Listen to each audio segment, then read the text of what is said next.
All right, so we actually are 5 minutes past. I think maybe we can just get started.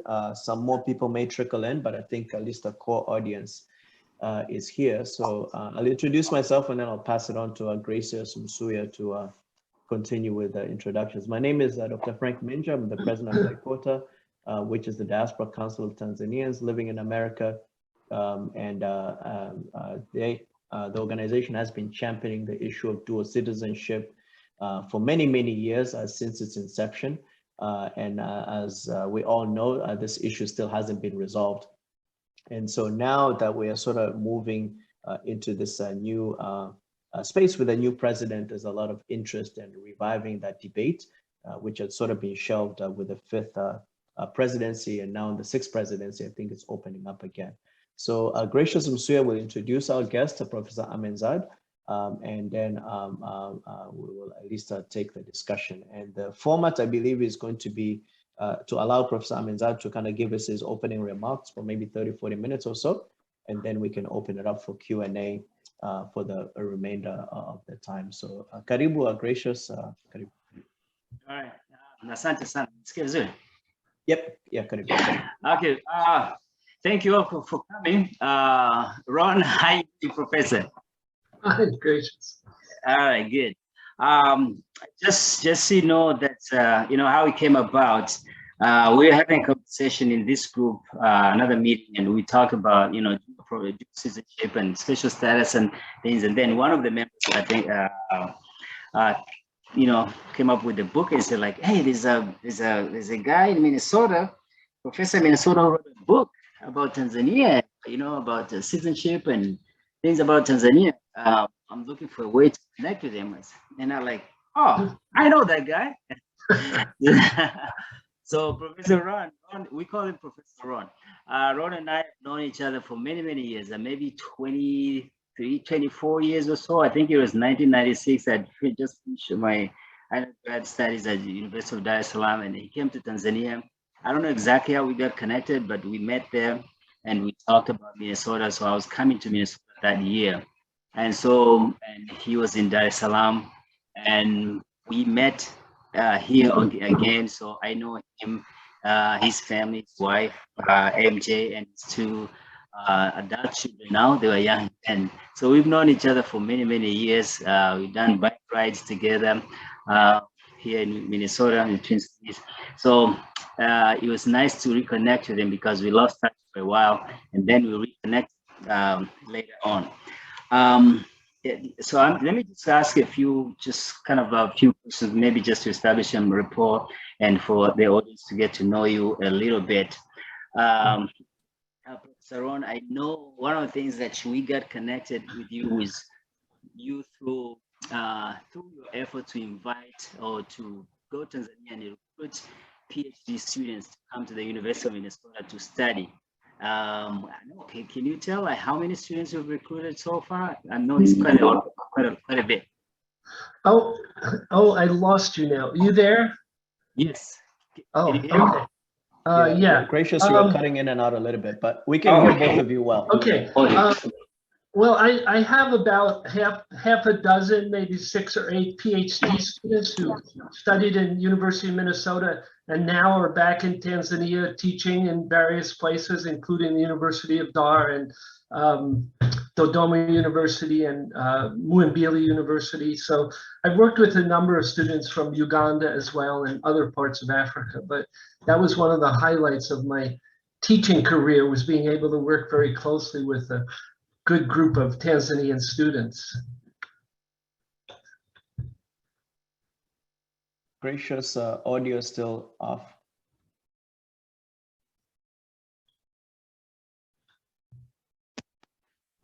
Voice off. Can you hear me from there? Yeah, that's better. Yep, we're good. Thank you. That's there. Okay, okay. So,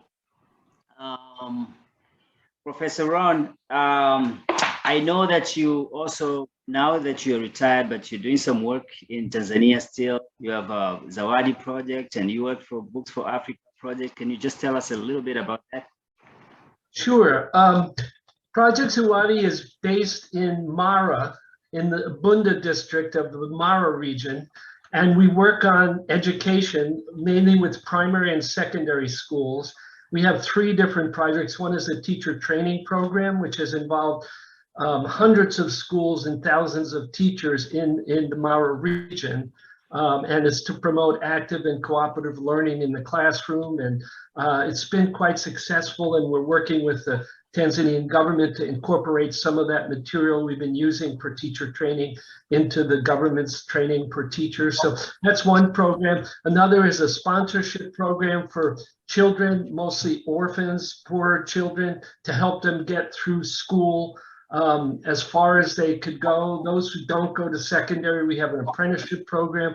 And then the third part of Project Zawadi, which I work on, is called the Model Schools Program.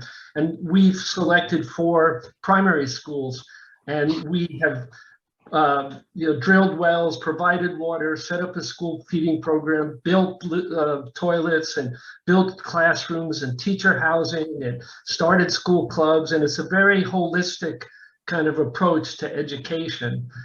So that if you just go online, you'll see there's a lot. If you type in Project Zawadi, if you Google it, you'll see in much greater detail what we've been up to.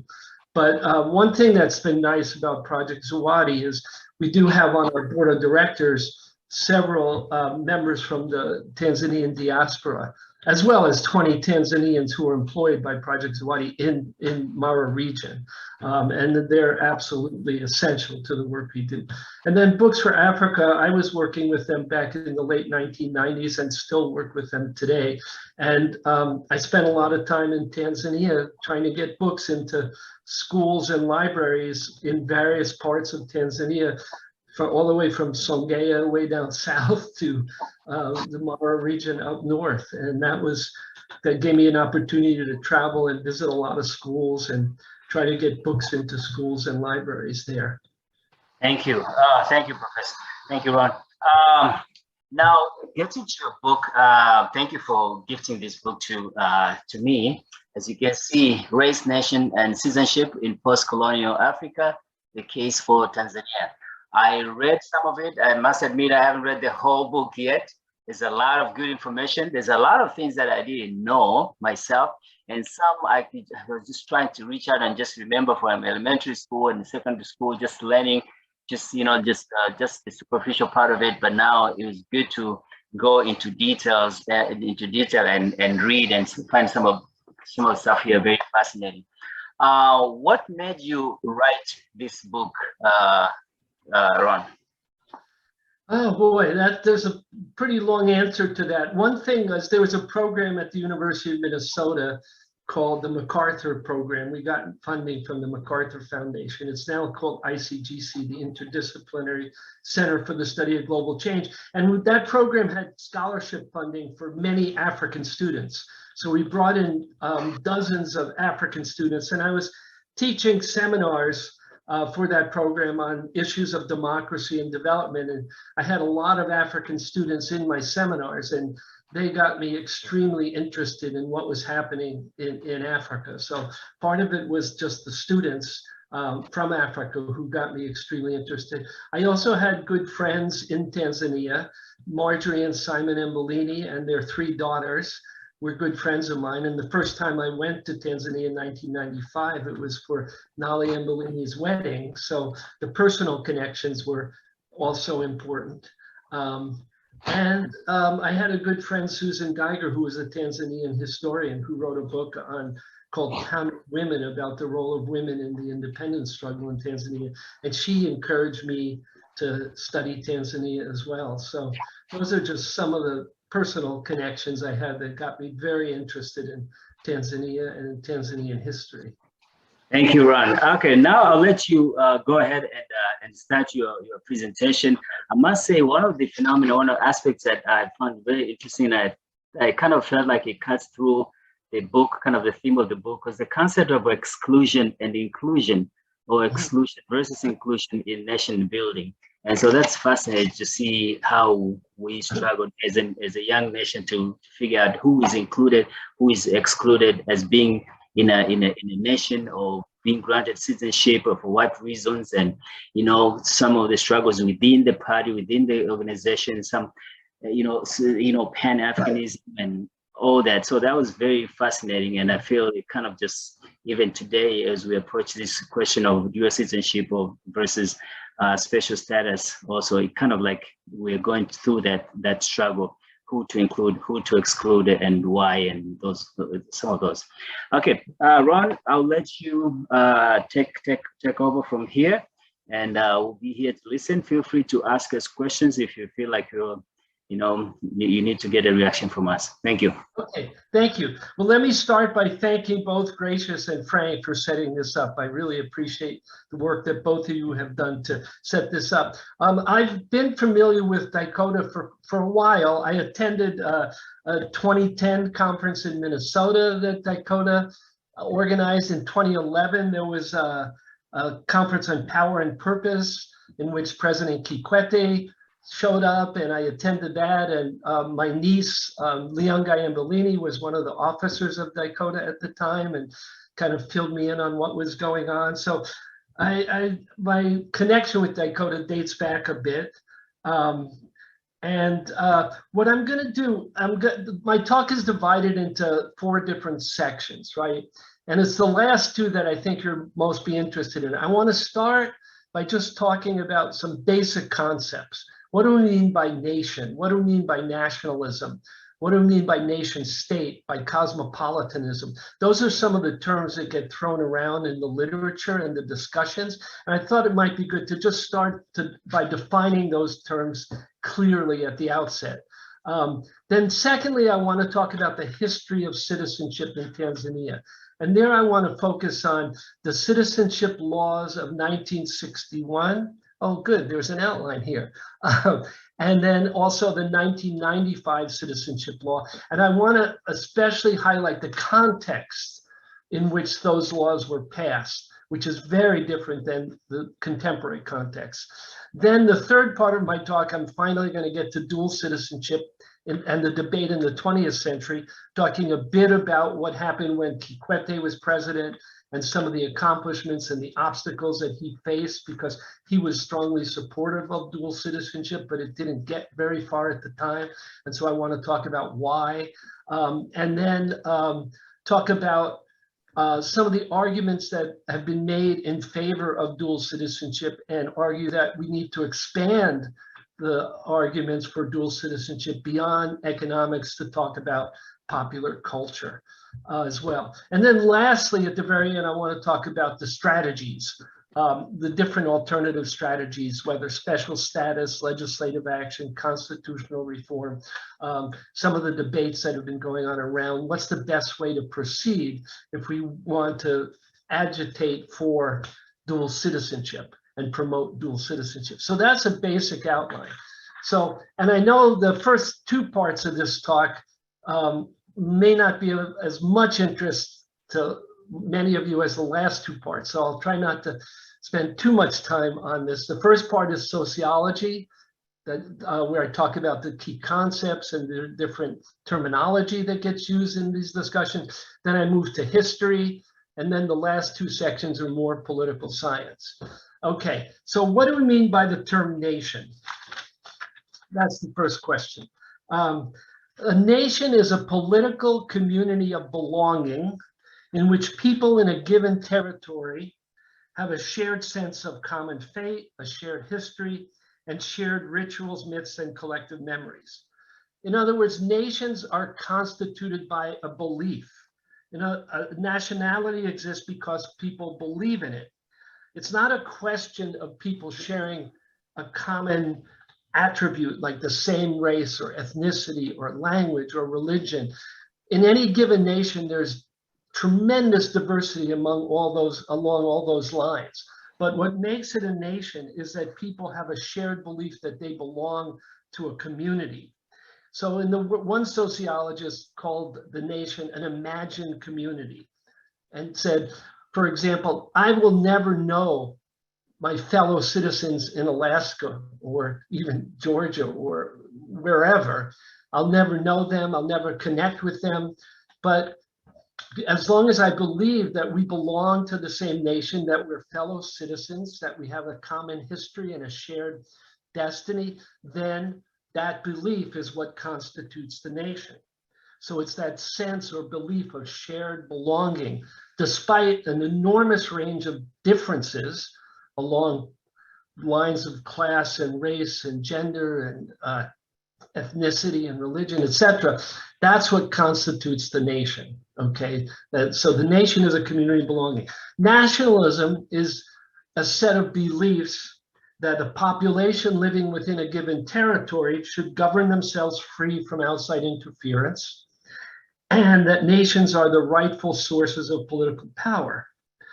Nationalists typically also argue that every nation should have a state and every state should have a nation. And I'll come back to that in a moment when I talk about nation building and state building. But the main point I want to argue in terms of history is that nation states are a relatively, and nations are a relatively recent historical creation. Prior to the French Revolution, the late 18th century, there were no nation states. The world was organized into empires and colonies and city-states, and the nation state didn't exist. And it only comes into being in the 19th century and becomes the dominant form of organizing the world politically after World War II, in the middle of the 20th century, with the processes of decolonization. And that's when the UN is set up as the certifying organization for nation states, and when nation states become the dominant form of political organization. So that's just a little bit of background.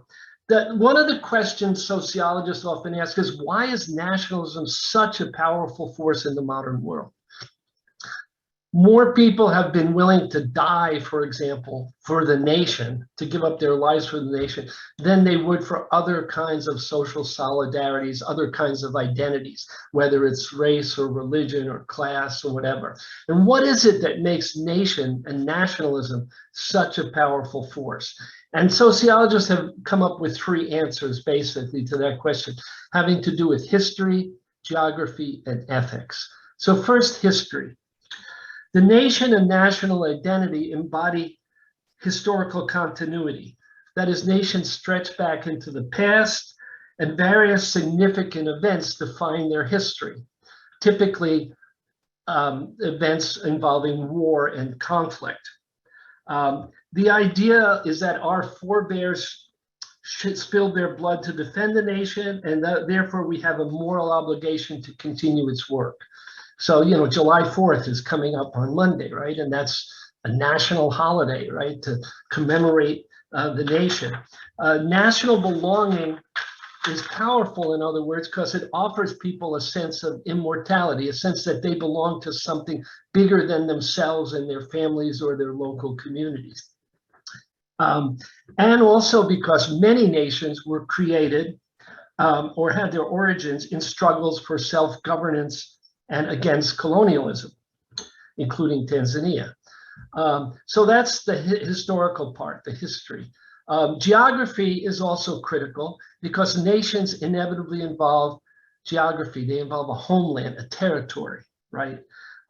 National identity inevitably connects people to a particular geographic location.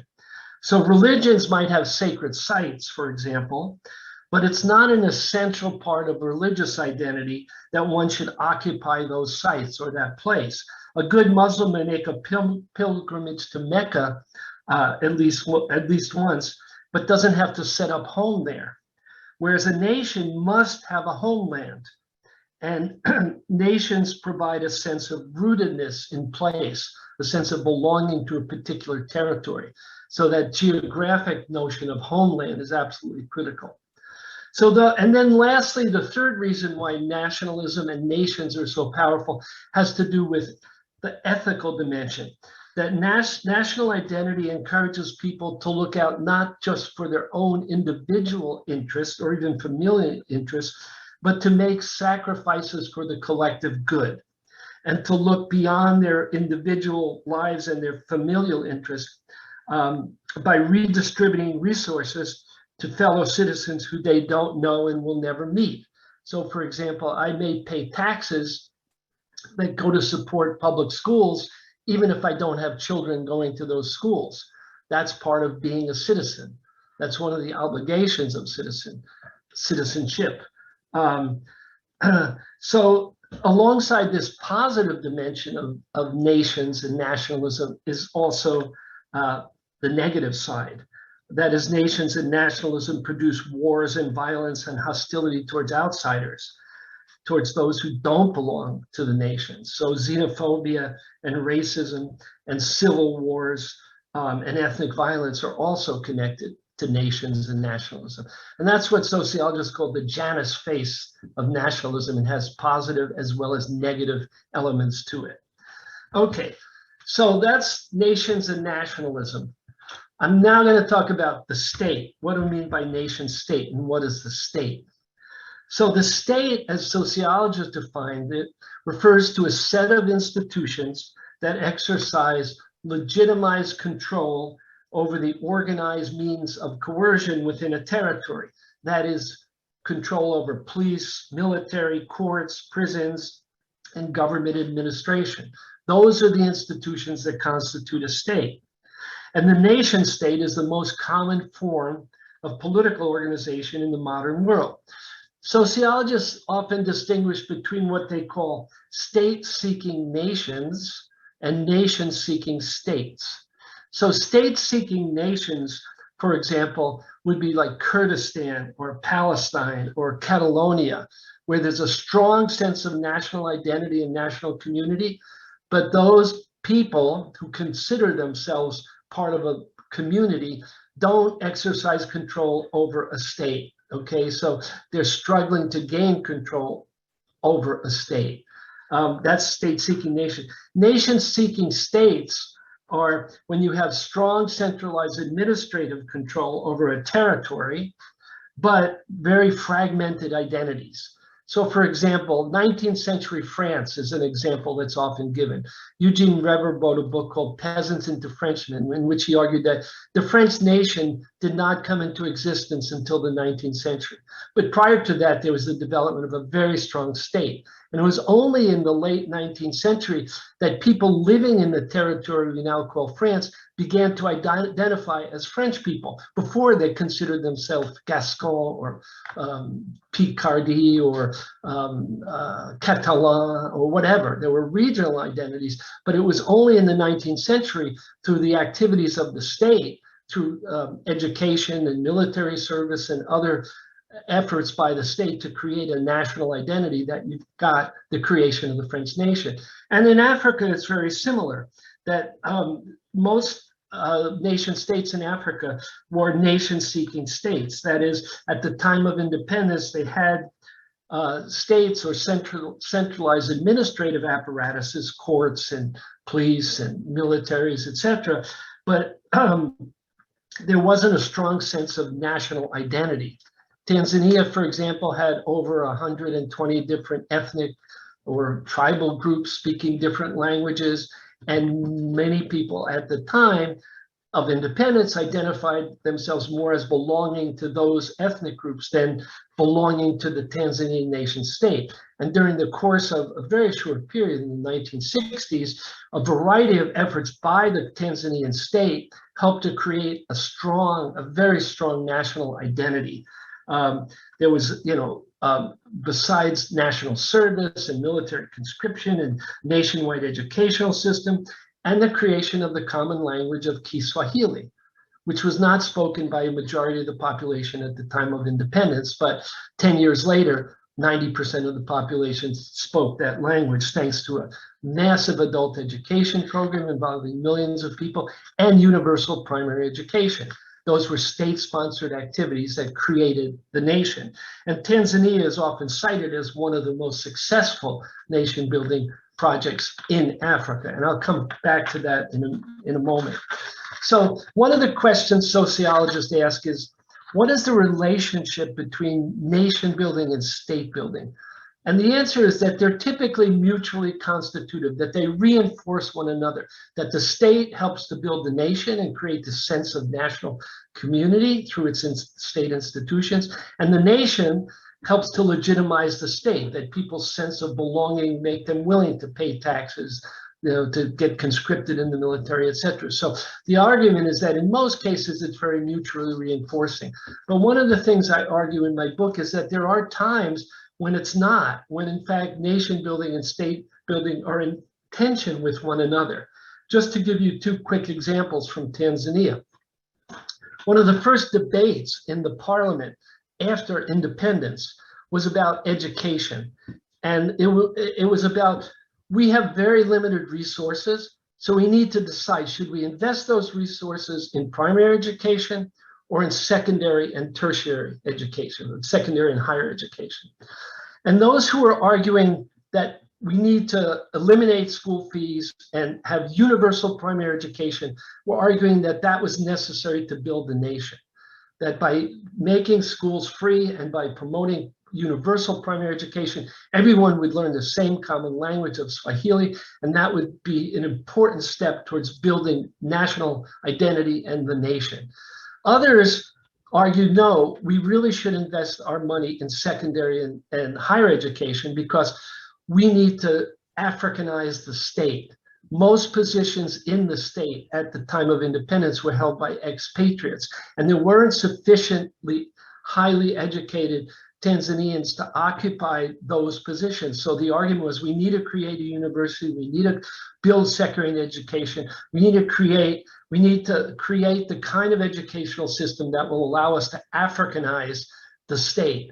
And one of the biggest debates of the early 1960s, which led to a military, I'm not sure coup is the right word, and which led Nyerere to resign from his prime ministership in 1962, was about Africanization. So I'll come back to Africanization because that was a key debate. In the early debates around citizenship, the 1961 law, were very much informed by this context of Africanization and how rapid should Africanization take place. That was a key division within TANU at the time.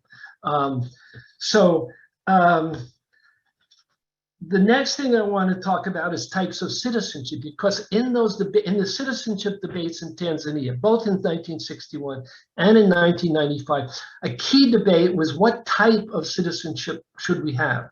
Should we have racial citizenship or civic citizenship? So the distinction goes back to 19th century Europe. Germany, for example, had an emphasis on giving citizenship to those who shared a common inherited ethnicity and birthplace, and defined citizenship in terms of blood or ancestry. That was kind of an ethnic or racial definition of our understanding of citizenship. Whereas in France, the emphasis was on living within the territory and sharing a common sense of civic commitments and ideas, loyalty to the Constitution and to the laws of the land. So those are two different types of citizenship, one rooted in ethnicity or race, the other rooted in civic commitments. And one of the key debates taking place in 61 and 95 in Tanzania were about what type of citizenship should we have? Should it be ethnic or racial, or should it be civic? And one of the things I argue in the book is that those two versions of citizenship coexist to varying degrees in concrete cases, because national identity always involves both cultural and political elements. But Tanzania has often been seen as a highly inclusionary civic form of the nation. Okay, although there's always exclusionary policies involved, even in civic nationalism. So early on, there were some laws passed regarding access and ownership to land, regarding access to education, that were racially based in Tanzania at the same time that citizenship was very much civic based. So in other words, nation building is about boundary making, about, as Gracious mentioned, inclusion and exclusion, about who are we and who are they, those who are citizens and those who are not citizens. And in Tanzania, the debates, at least in 1961 and 1995, were focused mainly around Asian Tanzanians and whether or not they belong to the nation and should be granted citizenship. and whether or not citizenship should be based on racial criteria so as to exclude Asian Tanzanians, or on civic criteria. And that was a big, and I'll talk about that a bit. That was a big debate in 1960s when the African National Congress, which was the main opposition party in the first multi-party elections in Tanzania, led by Zuberi Mtembu, and then Julius Nyerere, leader of TANU, who was an advocate for civic nationalism and civic citizenship, not racial citizenship. And it came up again in the 1990s when Christopher M. Tequila started a debate around Uzawa, or indigenization, and argued in favor of a racialized version of citizenship in opposition to the vast majority of leaders in CCM who opposed that. So I'll come back to those briefly. But now, up to one more point, and then I'll stop and ask if there are any questions for clarification. I want to talk a bit now about cosmopolitanism, and what does that term mean? So some scholars argue that nations and citizenship always involve exclusion, and that patriotism inevitably goes beyond love of one's country to include a belief in the superiority of one's own nation and a willingness to harm others in its service. That is, patriotism will inevitably devolve into nationalism. They claim that the positive effects of inclusionary effects of national solidarity and community are inevitably accompanied by an identification of outsiders or non-members of the nation who are undeserving of rights and inferior to members of the nation. Cosmopolitans reject that claim. They argue that strong national sentiment, love of country, patriotism, can coexist alongside a recognition of the rights and the dignity of non-members of the national community, especially when membership in the nation is defined by civic commitments rather than by race or ethnicity. So the question then is, what's the relationship between patriotism and nationalism? And does patriotism always devolve into nationalism? And cosmopolitans would argue, no, that doesn't necessarily have to be the case. They argue that globalization requires a rethinking of the rights and duties of citizenship, and that we need to create a global public sphere that recognizes human rights, not just citizenship rights, as well as new forms of transnational governance that can effectively tackle pressing global issues such as climate change or global terrorism.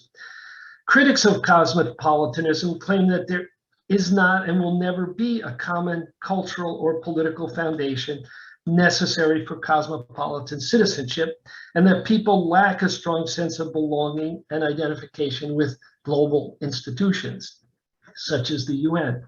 They claim that the nation state remains and is likely to remain the guarantor of cultural and political rights and the focus of collective identity. Cosmopolitans disagree and argue that the system of nation states took centuries to develop and became a locus of sovereignty and citizenship only in the mid and late 20th century after World War II, and that cosmopolitan institutions also are developing, and that will take time, that transnational institutions and civil society organizations have been growing in recent decades, and in the face of growing threats like climate change, they're likely to develop even faster and become a growing site of sovereignty, citizenship, and collective identity, as, for example, with the European Union.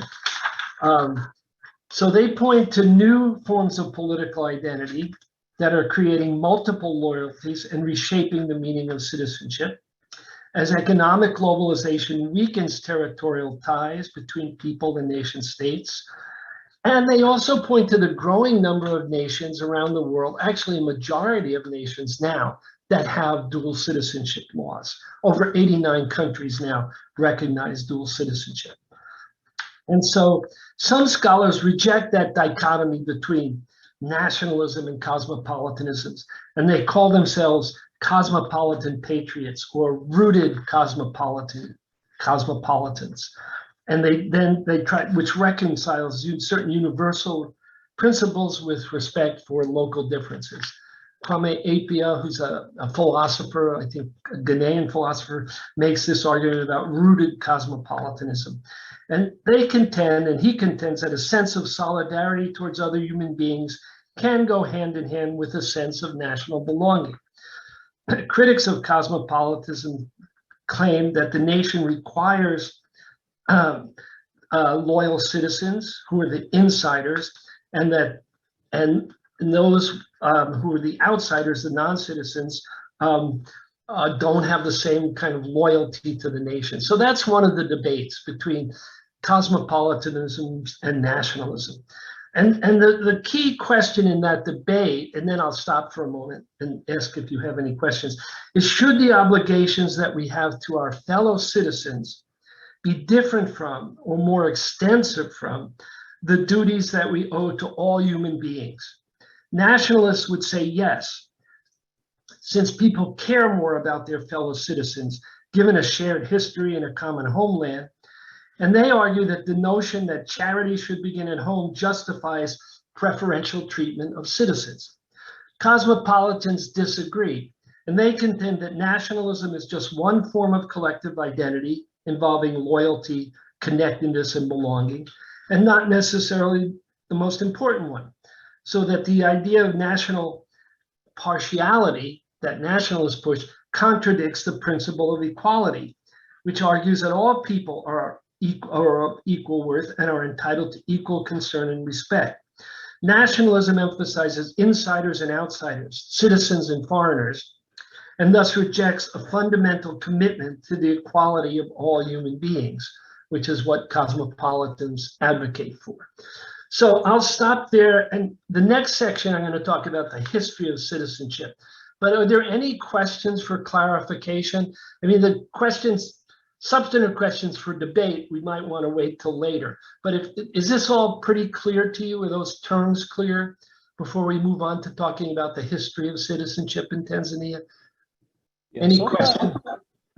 So far, I think, like, one, I really appreciate setting up some of these concepts and the definitions. So far, I think everything is pretty clear, unless people want some points of clarification. My own clarification listening to all of this was the place of geography in all of this. Is that from a sociological, psychological perspective, there's something inherent that humans really crave, this sort of sense of location, because from a general principle, there's this whole issue of territorial integrity, which always kind of plays out, which again gets wrapped up in the whole issue of nation building and state building. We see it all over. Is this something inherently that humans need to sort of control territory? And therefore, that's just part of like our identity includes marking territory, for lack of a better phrase. Yeah, I think some geographers would argue, yes, that's what makes nationalism so powerful, that it offers a homeland and people have an inherent need to be part of a territorial community. And so that's one of the arguments that some geographers have made when they talk about sense of place, is the term they use, and saying that desire for a homeland is kind of part of being human, and therefore we're always going to have people looking for homelands, but the homeland could take forms other than the nation state, is what cosmopolitans would argue, that one could have a strong sense of belonging to a particular homeland as alongside a strong sense of obligation to those who are not members of the homeland. But you're right, the geographic part of it is absolutely critical, and that's why nationalism is such a powerful force in the modern world. Yeah. And I do bring this out because for the diaspora especially, it's always one of those things that, yeah, you can be very comfortable wherever you are and whatnot, but it's like home is best. And so there's that sort of emotional attachment that's quite strong. And actually many of these arguments around dual citizenship, while they may be couched in political/economic terms, I also feel it's a more of an emotional/psychological issue rather than actually monetary or political and whatnot. So I just wanted to kind of touch on whether this is something it's core fundamental to, like, how humans operate, and obviously maybe it is, but I just wanted to hear from your angle, since you seem to be coming from it from a sociological perspective. And you're absolutely right about the role of emotions in nationalism and nation building. That love of country, that's an emotion, right? Hatred or fear of foreigners, that's an emotion. All those emotions play a critical role. In the history of nation building, wars have been absolutely critical. And a lot of the memories that people use to strengthen national solidarities have to do with past wars, whether it's Maji Maji or the independence struggle or whatever. So it's very much tied into emotion. There's a very strong emotional dimension to nationalism, and nationalists would probably argue that it's hard to create that kind of emotional appeal for cosmopolitanism, and that's, they would say, is a weakness of cosmopolitanism. Great, Yeah. great. Mwemezi Karibu, please, you're muted if you, yep, Karibu. Thank you very much for this opportunity. Thank you for taking the time and coming to speak with us. It means a lot. But you know, I don't claim to be an expert in this area, but I often wonder myself how much of this applies in African context, because when we talk about today borders and what we call nations, they were imposed to us. I mean, it's almost like you have to go, you know, to colonial era. But I often wonder how that was before colonialism, and how does that shape in the way that we look at each other today, even with the context of the borders that we have. Because when you look, for example, Tanzania, most people, particularly in those in the border areas, they identify much closely with their counterparts in the other side of the border, probably more than the rest of the Tanzanians. And I was wondering if maybe at some point we can talk on the sense of nationalism in the context of like the people of Tanzania, because all people in the different African areas, because of the borders that were imposed with them. For example, in the recent case of the Maasai in their original areas, they probably associate themselves with the Maasai in Kenya probably more than the rest of the Tanzania. And then when we're looking in the context of the nationalism, how does that fit into the narrative that we are talking about based on these principles that may or may not necessarily apply the same in the African context because of our unique history? Yeah, no, you're absolutely right that nation states and the boundaries or borders of nation states were colonial creation. And what surprised many observers was that they persisted and went, persisted long past colonialism despite efforts at Pan-Africanism. So that those boundaries are artificial constructions, but they are meaningful constructions. For example, there was a study done by an economist from UC Berkeley named Edward Miguel. And what he studied was communities on the border between Kenya and Tanzania. And what he found was that those living on the Tanzanian side of, and they were the same ethnic group, but those living on the Tanzanian side of the border had much weaker ethnic identities and stronger national identities than those living on the Kenyan side of the border. And since he was an economist, he was interested in public goods and the willingness of people to provide public goods like clean water, schools, etc. And he found there was a much stronger commitment on the Tanzanian side of the border for those members of the same ethnic group as existed across the border to make sacrifices and provide public goods to their fellow citizens than was the case on the Tanzanian side. So the borders were artificial creations of colonial rule, but they do have consequences. And the nation building project that followed colonialism has been, especially in Tanzania, where I was going to talk a bit about the studies have shown that there was a study, for example, an Afrobarometer survey in 2012 of 12 African nations, and Tanzanians had the lowest level of attachment to ethnic identities of any of those 12 nations. It doesn't mean that ethnicity is not important in Tanzania. It continues to be important in day-to-day life. The point is that it became depoliticized, unlike in many other African countries where ethnicity becomes politicized. Nyerere and other members of TANU went out of their way, and I could talk about some of the policies they implemented to depoliticize ethnicity. And that's what made it such an effective nation-building project. They not only abolished chieftain, which was the central political institution around which ethnicity was organized, but they provided public goods, schools, water, clinics, in ways that did not heighten ethnic tensions and disparities and conflicts, which was not true in other parts of Africa. They also assigned all government officials, whether it was national service conscripts, teachers, secondary school students, military recruits, they assigned them to regions other than their region of origin.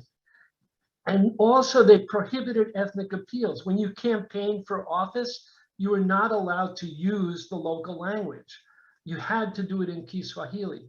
And those, in the very first parliamentary election, there were several parliamentarians who were thrown out of parliament because they were convicted in court of having made appeals to ethnic identities in their campaigns. So this was a conscious policy, not to get rid of ethnicity, but to depoliticize ethnicity. And that is very different than what happened in many other parts of Africa. Even in the allocation of goods, public goods, Nyerere was very careful not to privilege his home region up in Mara, which remains a very poor region. And so I think the nation building project was more successful in Tanzania than in many other countries. Those boundaries, those borders were impositions of colonial rule, but after independence, they take on greater meaning. And the surprising thing is they didn't throw out the borders, that there were calls for Pan-Africanism and for getting rid of those colonial boundaries and borders, but that didn't happen. So I think your point is a very good one. But again, Tanzania in many ways is very different than most other countries in Africa in that it had a very highly successful nation building project during the 1960s. And that involved, again, universal primary education and adult literacy and the spread of Swahili, but a lot of other things too. It was a political endeavor, a political creation to build the nation that was quite successful. So I hope we'll take one more question. We have somebody logged in as iPhone. Maybe you can just introduce yourself and ask the question. You're mute. Karibu iPhone.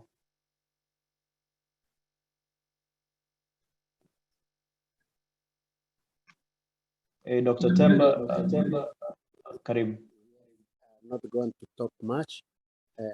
In your research, I would like you to talk about the scramble of Africa and the impact of nationalism, particularly in Tanzania, and what is the real security problem that is found between the boundaries around the Tanzania country, or Tanzania government or Tanzania country, that the government or the leaders are claiming that is a security problem to the nation. Yeah, well, in the book, I do talk about some of those issues which inform the debates around citizenship. So, for example, when I talk about Dr. Temba, can you mute? Yeah, go ahead.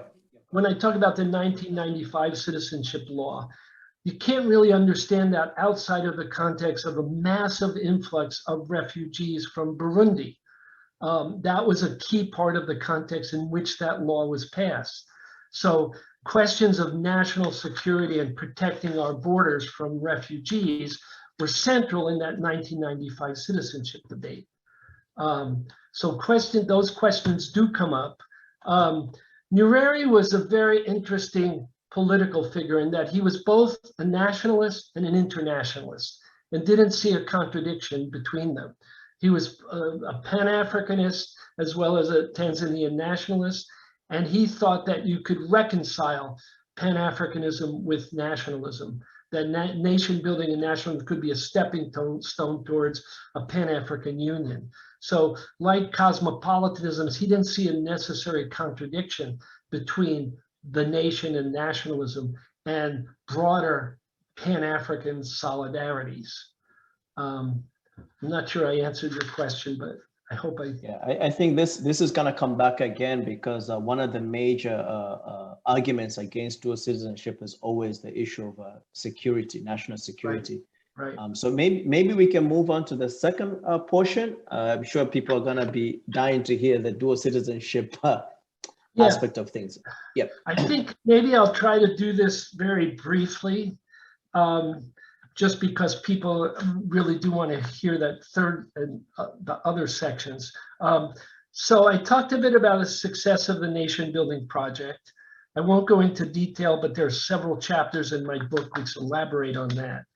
I then talk about divided states and political parties, and I want to come back to that later when we talk about strategies for change and strategies to achieve dual citizenship.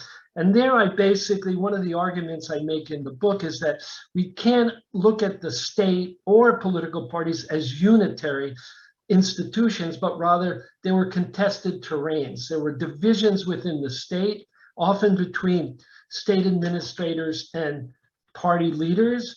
There were divisions within the government between different ministries. So we have to see state institutions and political party institutions not as unitary institutions, but rather as contested terrains, and try to understand different divisions within those institutions when we develop our political strategies for change. So I do talk a lot about that in the book, but I'm not going to talk about it now. Maybe now I'll quickly talk about the 1961 citizenship law and then the 1995 law. So the 1960 citizenship law, the debate around that focused on the question of race. And the law, as it eventually passed, was very inclusive. It made it possible for resident Asians and Europeans to become citizens, even though many Africans regarded Asians, even those who had been living many years in Tanzania, as foreigners whose loyalty was questionable. They called them paper citizens. And a number of parliamentarians argued in favor of a racially based citizenship law, and Tembu and the ANC. And there was an intense debate, not only in parliament, but also within TANU about whether citizenship should be racially based or it should be a civic citizenship. And Nyerere was passionate about this and argued very strongly that all residents of Tanzania should acquire citizenship regardless of their skin color. And he spoke out against those who called for not giving citizenship to Asian and European residents. The law allowed anyone who was a citizen of a Commonwealth country and had lived in Tanzania for 5 years or more to register as a citizen after independence in 1961. And that was extremely controversial at the time. Anyone born in Tanganyika, before the Union, with a parent born in the country would be automatically granted citizenship regardless of race. The law recognized dual nationality for 2 years, after which Tanganyikan citizens would have to renounce their other citizenship. And in the debate, several MPs called for a law that would distinguish between immigrant races and indigenous Africans, and argued that non-indigenous Africans should have to register and become naturalized citizens rather than be granted citizenship automatically. And it was a very heated debate, and it's one of the few times when Nyerere actually, who was very cool-mannered, actually lost his temper and accused the opponents of the citizenship bill of racism, of talking rubbish, and of what he said, behaving like Nazis. And he also rejected their call for a popular referendum on the issue. It's not clear what would have happened had there been a referendum. But essentially, that debate took place. The broader context, as I mentioned earlier, for that debate around citizenship was the discussions of Africanization, a very heated debate about Africanization, which led Nyerere to resign from the prime ministership in 1962, and Rashida Kawawa took over and implemented a variety of rapid Africanization programs that Nyerere didn't want to implement. And then the 1964 Army Mutiny, which was also about Africanization and which took place during a set of race riots in Dar es Salaam and other places targeting Asian Tanzanians. So that's the context for the first citizenship law. The next law. One quick question. Sure. Was this before independence or after independence? Right after independence. It was the first. In December 61? Yeah. That's when I think the parliamentary debate took place then. Again, I'm not great on dates, but I have that in the book. There's detailed discussions of that.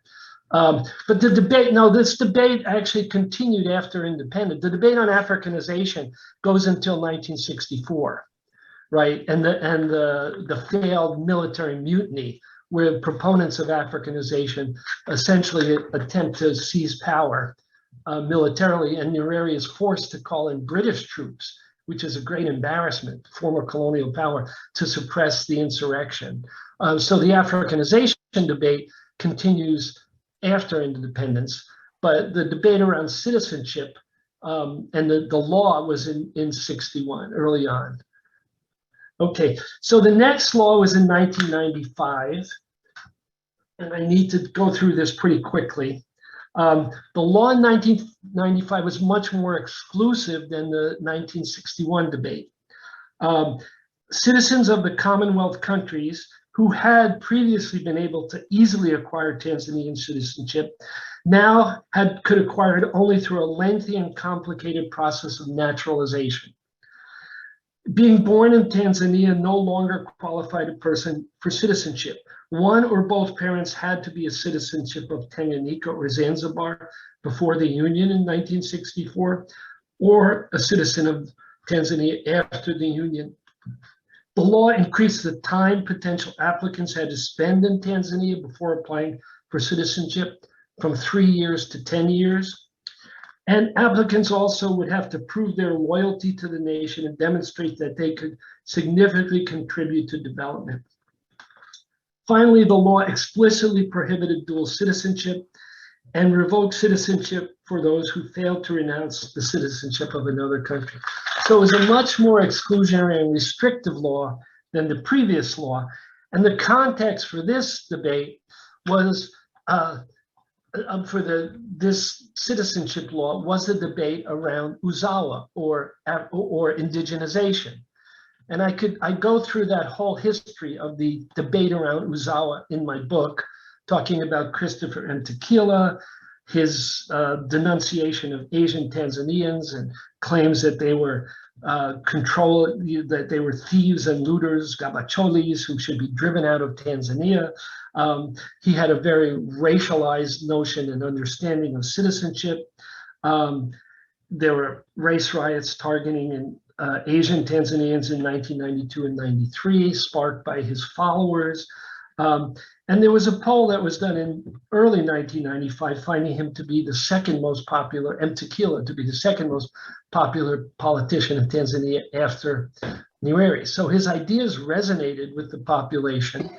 And they were taken up by more, he basically faded from the scene because more mainstream politicians like Augustine Mrema took up his ideas and argued for indigenization policies.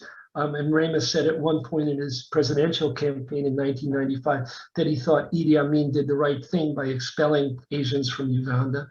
So his ideas were quite influential, but he basically faded from the scene and others took up the call. It also sparked a debate within CCM, which was very much opposed to indigenization and came up with an alternative called economic empowerment. This was Edie Simba, who was then Minister of Industry and Commerce.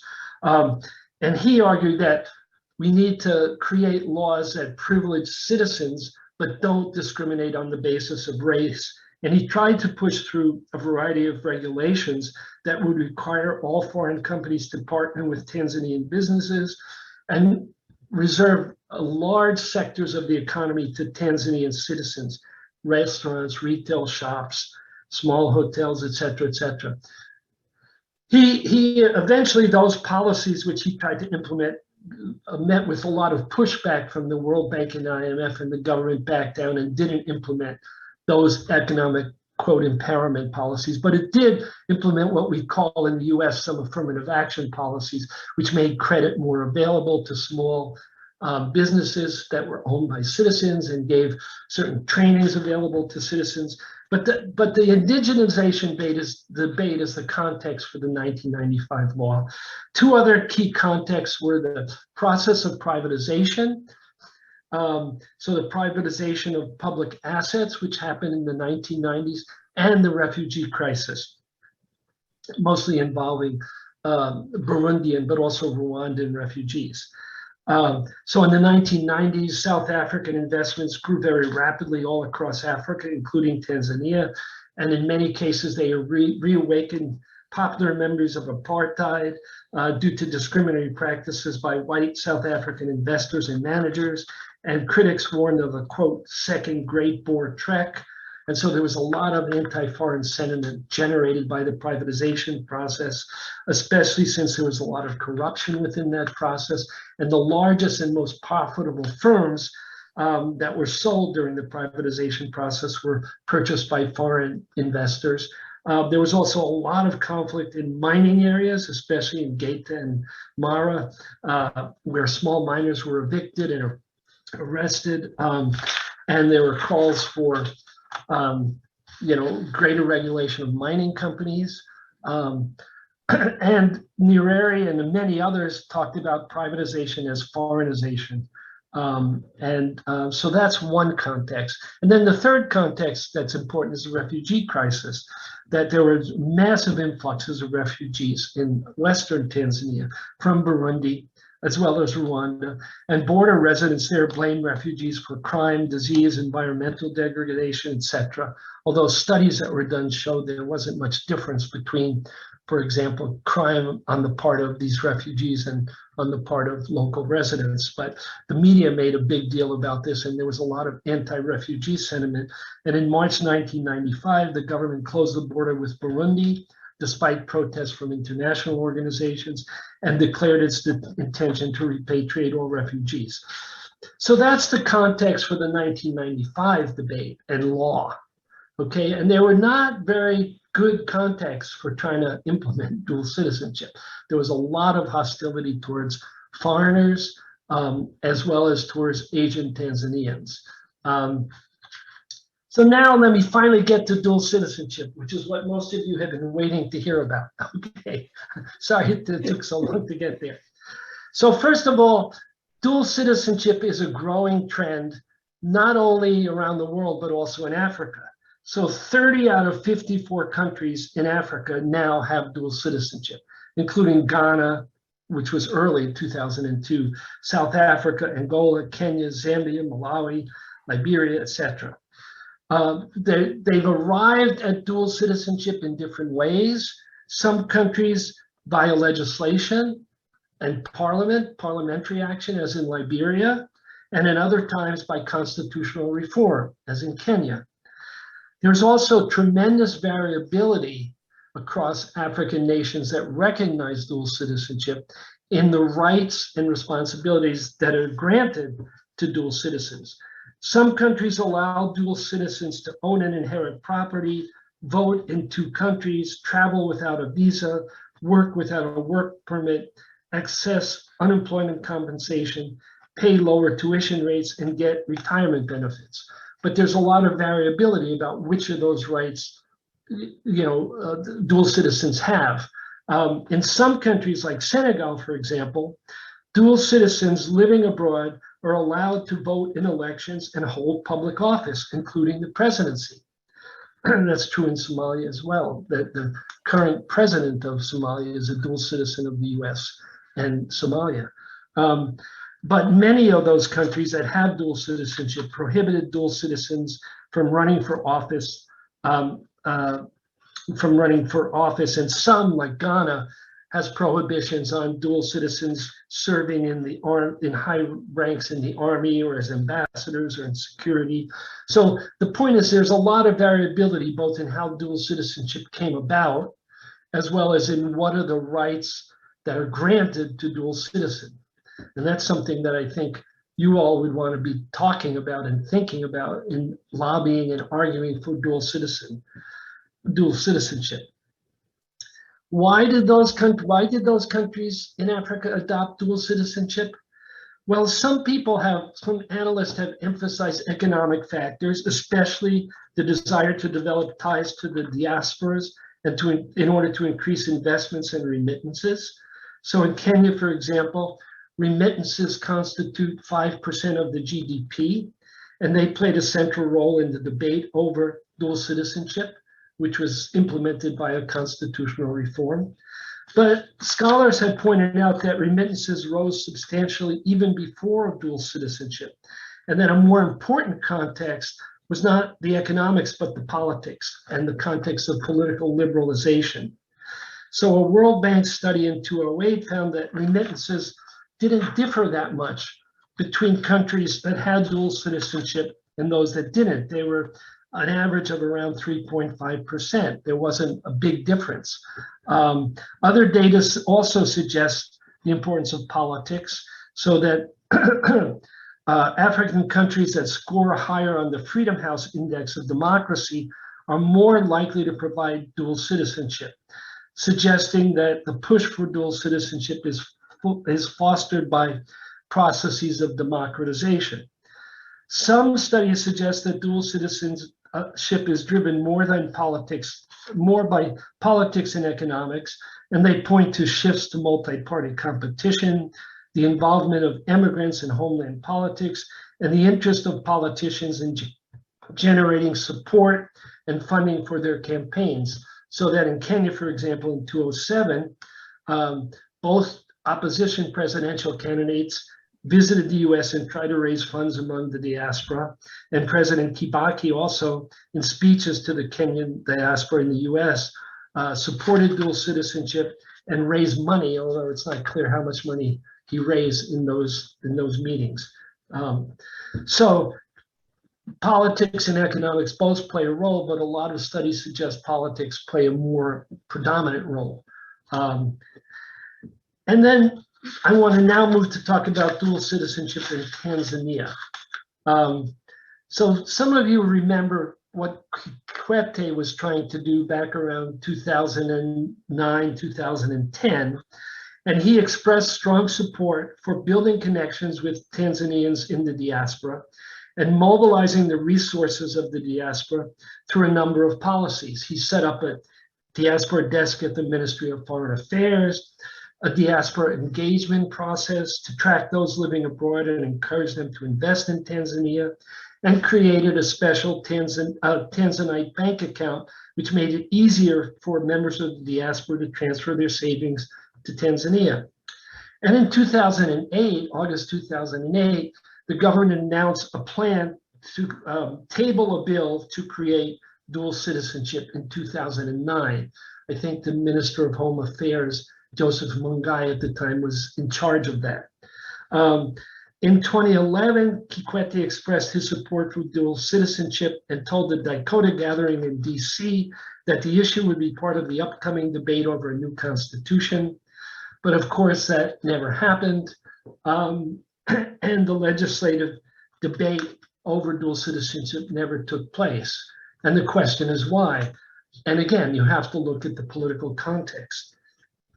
There was strong opposition within both CCM as well as the opposition parties to dual citizenship because of the heightened anti-foreign sentiments that were focused around foreign purchases of land and subsequent conflicts over land in biofuels, in agriculture, and in mining. There were criticisms of contracts with foreign multinational corporations in the mining as well as the energy and transport sector.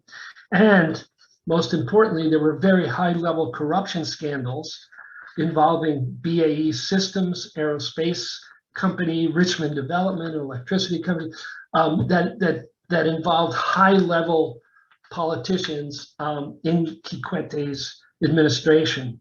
And in fact, in 2008, in the wake of all these high-level scandals, Kikwete dismissed his entire cabinet.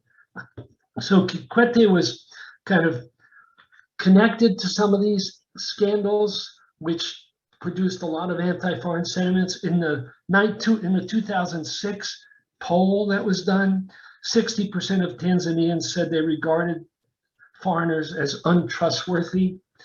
Of course, Magufuli, when he was president, capitalized on those sentiments, especially around mining companies, and managed to force foreign mining companies to pay more taxes and give more privileges to locals in hiring. So that issue of foreign multinational investments and the corruption that they generated was part of what made it difficult at the time to implement dual citizenship law. Now, the current context, of course, is very different from 1995 and from 2009, 2010. And I would argue that it's a much more favorable context. Of course, when Magufuli was president, it was a very unfavorable context. But now I think it is a much more favorable context. The anti-foreign sentiments that were fueled by President Magufuli and his wing of the ruling party have declined. There's no refugee crisis at the moment, although there's still refugee issues. There's no big corruption scandals implicating foreign investors, although fears about land grabbing by foreign multinational companies still exist. The global context is favorable since increasing numbers of countries, both in Africa and around the globe, now recognize dual citizenship. Half of the world's nation states now offer dual citizenship, and that has led to increased flows of investment, technology transfers, other positive benefits. There are still critics out there who say that dual citizenship would benefit only a small elite, and that dual citizenship is a sign of a lack of patriotism and could lead to a loss of national identity. When I interviewed a group of MPs in Dodoma back in 2000, 2001, I asked them about dual citizenship. And the metaphor many of them used at the time was polygamy and monogamy, saying, oh, dual citizenship is like polygamy, and we believe in monogamy, and therefore, you know, we won't support dual citizenship. I don't think it's a very apt metaphor, but that was the metaphor that those who were opposing dual citizenship, the MPs, the Wabunge, were using when I interviewed them to explain their opposition to it. It was about dual loyalties and whether you can, in fact, have these dual loyalties, be loyal to more than one nation state. Some recent critics of dual citizenship, like Chambe Chachage, have argued that Tanzanians should focus on giving existing Tanzanian citizens full citizenship rights, the political and civic and social rights that they don't have, rather than on dual citizenship. I would argue that it's possible to do both, but he was making that argument. Issa Shivji also argued that dual citizenship should only be granted to those members of the diaspora who live in Africa as a way to promote Pan-Africanism. So those are some critics of dual citizenship. And then lastly, I want to finish, I want to talk about arguing for dual citizenship. Much of the discussion, much of the debate has focused on the economic contributions that members of the Tanzanian diaspora could make to promote development by increasing flows of investment and technology transfer. So in 2020, the 320,000 Tanzanians living abroad sent home $400 million annually, which is a substantial sum and would only increase dramatically if there were dual citizenship. So I think this is an important argument, but I also think there are many more social and cultural contributions, from education to sports to medicine, that need to be highlighted if we want to mobilize popular support in Tanzania for dual citizenship. For example, as you well know, most Tanzanians love football, or what we call soccer, right? But many are not aware that the absence of dual citizenship has a negative impact on the teams that they avidly support. So there was a very prominent soccer player, Kwesi Kawawa, 20-year-old goalkeeper who played for a club in Denmark, who wanted to join the Tanzanian national team, Taifa Stars. But since he was born in Denmark, he was prevented from doing so because of the absence of a dual citizenship law. And that was not the only case. Several other prominent football players, including Josef Poulsen, who played for clubs in Denmark and Germany, Patrick M. Teliga, who played with clubs from Denmark, Spain, and the Netherlands, were also denied a chance to represent Tanzania because they lacked dual citizenship.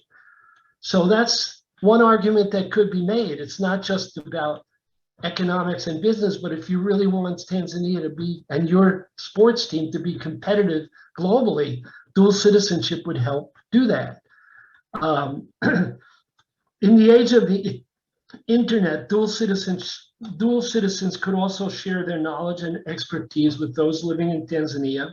For example, doctors providing telemedicine, engineers offering consulting services on water projects, artists and musicians working collaboratively across borders and mentoring fellow cultural workers, business people helping Tanzanian entrepreneurs find overseas markets. Many people in the diaspora are already doing this, but I don't think it's well publicized. I don't think many Tanzanians know about those contributions. Dual citizens could also serve as citizen diplomats in the US and around the globe, educating people about Tanzania and its people and culture, encouraging friends and workers who may know little about Tanzania to travel there and to support not only the tourist industry, but many of the NGOs and philanthropic organizations that now work in Tanzania. As I mentioned before, the group I work with, Project Zawadi, has people like Emma Kasiga, Ndizi Mbelwa, Evra Makoni. They're part of our board of directors. They're part of the diaspora. They've made incredibly important contributions to educational opportunities in the Mara region, which is not where any of them come from. And yet I don't think that's known. People in Mara know about the work that Project Zawadi done, but I think it has the work that Tanzanians in the diaspora are doing already needs to be publicized. And if it were up to me, if I had to do a publicity campaign and hire someone, I wouldn't hire a very prominent economist to talk about the economic benefits like Sam Longway, who is a great economist. I would hire the football coach, right? Or some prominent football players to talk about it, because I think you have to talk about this beyond economics, but also how it affects popular culture as well. And you have to appeal to people like soccer fans, which are a large number of people in Tanzania. So what strategy should we use to try to achieve dual citizenship? There are three possibilities. One is executive action, the other is legislative action, and the third is constitutional reform. So mobilizing support for dual citizenship, proponents need to expand the argument to gain, as I said, the support of sports fans, musicians, artists, as well as business people and those promoting the economic development. They need to reject the view that the Tanzania executive branch or the parliament or the ruling or opposition parties are unitary entities, and instead see them as contested terrains with potential supporters in each of those institutions. So whereas some members of parliament, some leaders of the ruling and opposition party, and some high-level government officials will oppose dual citizenship, others will support it. And understanding the nature of the divisions within these institutions is critical. So for example, the MPs who were pushing for more restrictive citizenship typically came from border areas in the 1995 debate. And those MPs who were kind of pushing back against the more restrictions didn't come from those border areas. So there were divisions even within CCM between MPs. And of course, in the ministries as well, the Ministry of Immigration is likely to have technocrats much less supportive of dual citizenship than, say, the Ministry of Economic Development. So you have to kind of do an analysis of these different institutions, these different parties, and see what are the dividing lines and how can we leverage support within each of those institutions, rather than say, oh, the technocrats aren't going to support us or the MPs aren't going to support us. Some of them will, some of them won't. But understanding the nature of those divisions, which is what I talk about a lot in my book, is really critical for developing a strategy. Lastly, some proponents of dual citizenship advocate as a first step the granting of special status with limited rights of citizenship to those in the diaspora. And that's been done. Some African countries like Ethiopia grant special status to expatriates, but not dual citizenship. They issue ID cards allowing foreign nationals of Ethiopian origin to travel, work, and live in Ethiopia without specific permits. Such a pragmatic strategy, oh, we'll start small and then build up, does have its pitfalls, however.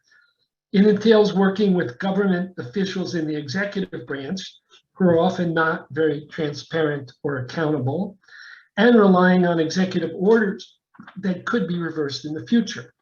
The alternative, of course, is a much bigger challenge, and that's to mobilize broad support for changing the citizenship law of 1995, or via legislative action, or through constitutional reform. So, to conclude, President Hassan recently made it clear that she supports convening a convention to discuss a new constitution. She said that the ruling party, quote, insists on constitutional reform. However, Foreign Affairs Minister Liberata Mulamula said that the government is working on plans for dual citizenship and argued that the easier route would be parliamentary legislation, not constitutional change. Both the legislative strategy and the constitutional reform strategy do require broad popular mobilization and education campaigns on TV, radio, social media, and in civil society organizations, including football clubs. This would entail publicizing the benefits of dual citizenship, confronting the arguments of those who oppose it, activating the networks of the 13,000 members of the diaspora who like and follow the Dakota website, so they can contact friends and relatives and let them know why this issue is important to them and what members of the diaspora are already contributing to Tanzania. Such a nationwide campaign in Tanzania to educate people about the potential benefits of dual citizenship, counter arguments about the potential downsides of it, and increase pressure on members of parliament and the ruling party and opposition parties to enact dual citizenship or include dual citizenship in the country's constitutions will require a lot of work. It's a big endeavor. It is possible to pursue all three strategies simultaneously, right? Given that each has its own merits and its potential pitfalls. But given limited resources of time and money, it's likely that one of these strategies will need to be prioritized. And that's a decision and a debate I think that you within Dakota should be having, and I've probably already started having. So that's all I have to say for now, and I'm happy to answer any questions you might have. This is really excellent. I don't think we're going to have a better expert to kind of chime in on this item. My quick question before I pass on to the rest is it possible to have a carved out dual citizenship, meaning, for example, it's my opinion that the diaspora are accidental victims of this law, right? So for example, when you say 1995, that's when I was actually going to college.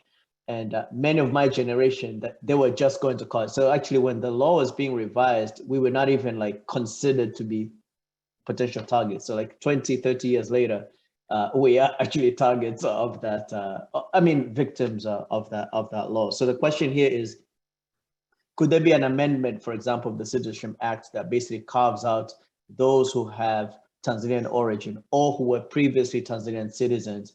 And therefore, that may help us to address the whole issue of there's always this sort of like fear that there's going to be a floodgate of Rwandans, Burundians, Kenyans seeking dual citizenship.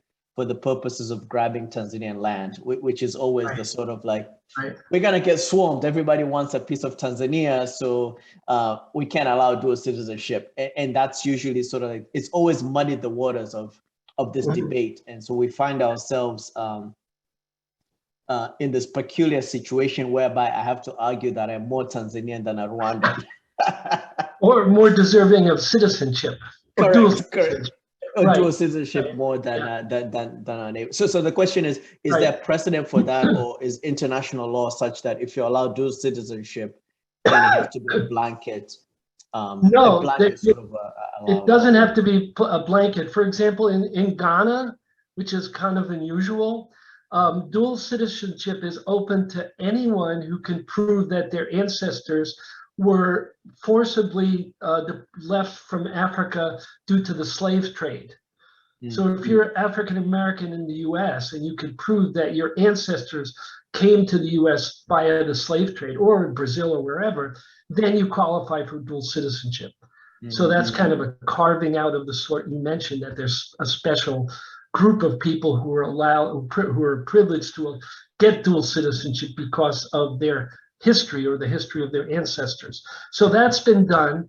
And I do think your point is important, because the two issues that need to be addressed and that motivated the more restrictive laws in 1995 were, one, the refugee issue. And I think your proposal does speak to that issue, and that needs to be spoken to, because that's what a lot of the fears are. And then two is land and so-called land grabbing by large foreign investors. And again, that issue is a very touchy issue as well.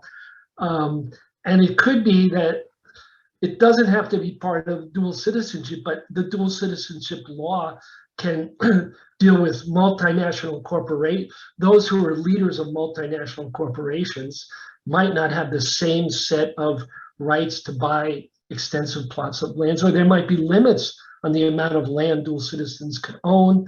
There are various ways in which you could address that issue of land grabbing, but it probably, along with the refugee issue, will come up. And so I think you have to, like, don't wait till it comes up, but beforehand come up with a strategy saying this will not lead to the kind of land grabbing that people fear, because we have these regulations in place.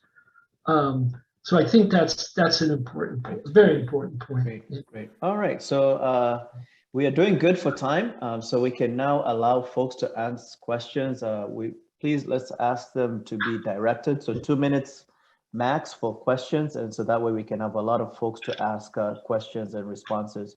And I'm just gonna read off depending on how people are raising their hands. I have Dada Agneta and I believe Dr. Temba. So 2 minutes each. Karib Dada Agneta. You are mute if you're speaking. Thank you so much for joining us today and spending your time to educate us. And I am just wowed by what you just covered. One question is that the government has already stated in several times that they want to offer special status. Now, we don't really know what that special status entails. And within our diaspora community, there are those who say push for dual citizenship, but we don't really define what dual citizenship ourselves, whether it is everything or none, or dual citizenship with some exceptions, as you pointed out, some examples from other countries.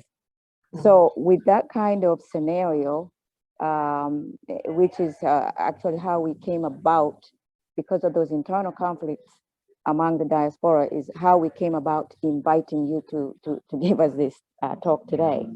So what do you advise us to do? Do we just, campaign with it? Do we say this is what we want for special status, since that's what the government says is going to offer, or which we have already done actually from last year, or do we campaign for dual citizenship, full dual citizenship, full recognition, or do we campaign for dual citizenship with, willing to give concessions like, to vote and run for elections. Thank you so much. And if you have extra time, I'm sorry, if you have extra time, I'm more focused on education in terms of helping Tanzania and actually here in the US. You mentioned that after independence, there was this internal conflict of how to educate Tanzanians, whether to do focus on primary or secondary and special skills. So do you believe that has impact on where Tanzania is today in terms of education? Thank you so much. Oh, you're welcome. Those are excellent questions. I think that members of DICOTA in lobbying for dual citizenship need to prioritize what are the rights that you think should accompany any dual citizenship legislation. And if you it might be worth taking a look at the 30 or more countries in Africa that have dual citizenship, and you'll see that there's a wide range there.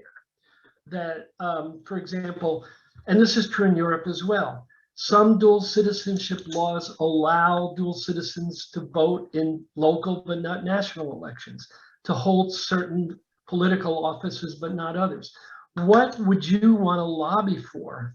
And what do you think would be feasible to lobby for in terms of what kinds of rights and privileges should dual citizens have? Some are, pretty standard, like I should be able to travel without a special permit, etc. But others are more unusual, like I should be able to vote in municipal elections, or even in some cases, national elections. So I think you folks have to sit down and prioritize what are the different rights. Well, start with the question, what are the different rights that other African states have already granted to dual citizens? And you'll see it's a wide range and it varies a lot. Which of those do we want to make our baseline demands? Like it has to include the following. But let me expand on that, Professor Ron, just a little bit on that question. So we actually, DICOTA took that position because again, this dual citizenship versus special status debate is quite polarizing. It's actually kind of like a football match. So there's the younger team, there's the Simba team. And both have very strong emotions, both sides. And not only to mention that the diaspora is also very heterogeneous in terms of immigration status. For example, if you're here with a green card and a Tanzanian passport, none of this debate is a little bit academic, but may apply to your kids. But if you're here and you have a US passport, clearly the dual citizenship thing applies. The other thing is that people feel come from the birthright angle of things, and they feel very strongly it's their birthright to not lose their citizenship. And so therefore they'll argue from that perspective, and it's not so much what's underlying. So we went the other way where we said, let's just talk about what are the top priorities regardless of which status the government gives. And so we did that exercise. We came with the top 5 priorities that was defined. However, up to today, we still find that split within the diaspora remains. And we actually just run a survey of our membership, and even though the government has told us many times they favor special status without a timeline, of course, 2/3 of our membership favor dual citizenship over accepting special status and then working towards dual citizenship. So the question here is from a strategic perspective, for DICOTA especially, do we side with the members and kind of keep pushing for dual citizenship because that's the ultimate goal? Or do we kind of go with the flow, which is what's being promised by the government, but there's no particular timeline? And so we have zero control over, if you go special status, we don't really control the timeline, but you're sort of in line with what the government is suggesting. But deep down, everybody really wants dual citizenship. So we just stick to dual citizenship as in principle, that's what everybody wants anyways. And at least that way may help to kind of heal some of the rift within the diaspora. Yeah, I think there's strong arguments to be made for each case, but my leaning would be towards pushing towards legislative or parliamentary action to enact dual citizenship. And as far as the government is concerned, Minister Mula recently said, we are in favor of dual citizenship and we will pursue legislative action to achieve that. So maybe the government has kind of shifted its position towards being more willing to enact parliamentary reforms. Part of it too is whether you can get it through parliament, right? Yeah. So the government position has been that special status is achievable now, but right. dual citizenship will require the constitutional reform. And so that's the, like you can get special status almost immediately, quote unquote, but dual citizenship has to wait for a larger constitutional debate in which I guess the issue of citizenship of Tanzania will get rediscussed, and maybe at that time dual citizenship will be also tabled again. But the recent statement by Mula said that the government would pursue parliamentary legislative action, not constitutional reform, and she argued that that would be an easier route. So for special really status. For special status. Oh, parliamentary legislation for special status, Correct. not full citizenship. Correct. Yeah, what I would argue for would be parliamentary. I think you could have special status as the stepping stone. That's a first step.